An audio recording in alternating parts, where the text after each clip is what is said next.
आज माँ बाप के साथ कैसी ना रवैया, ना मुनासिब रवैया, ना मुनासिब हरकतें पेश की जाती हैं। एक बहुत बड़ा पहलवान गुजरा है दुनिया में। जब उसकी शोहरत हुई,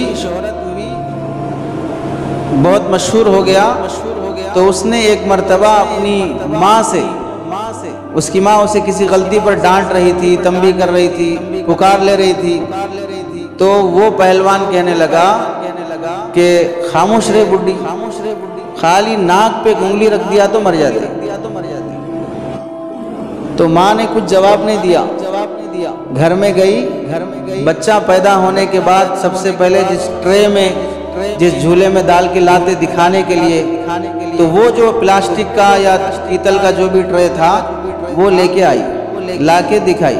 एक टाइम था तू इसमें पड़ा था, एक टाइम ऐसा था तो इसमें पड़ा था, मेरे को नाक पे उंगली रखने की जरूरत नहीं, खाली ये ट्रे में छोड़ देती तो भी मर जाता था। दूध पिलाई नहीं, देखी नहीं क्या है कैसा है, नाक पे उंगली रखने की भी जरूरत नहीं है, छोड़ देती तो भी मर जाता। माँ बाप सुख दुख परेशानी सब कुछ बर्दाश्त करके बच्चों को पालते हैं। आप देखो आपने बच्चों को, बच्चे बीमार हो गए, उल्टियां हो रहे, मोशंस हो रहे, फला हो रहे, तुम्हारी बीवियां कैसे संभाल रही उन्हें? एक वक्त था कि हम सबको हमारे माँ बाप ने वैसे ही संभाला, हमारे माँ बाप ने वैसी खिदमत की है। अपनी बीवी के, अपने बच्चों की खिदमत देखकर बीवी इस पर मोहब्बत बढ़ रही है कि मेरी बीवी बच्चों को कैसे कर रही है। अपने माँ बाप की खिदमत याद नहीं आ रही कि मेरे माँ बाप ने मुझे भी बचपन में ऐसे ही पाला है।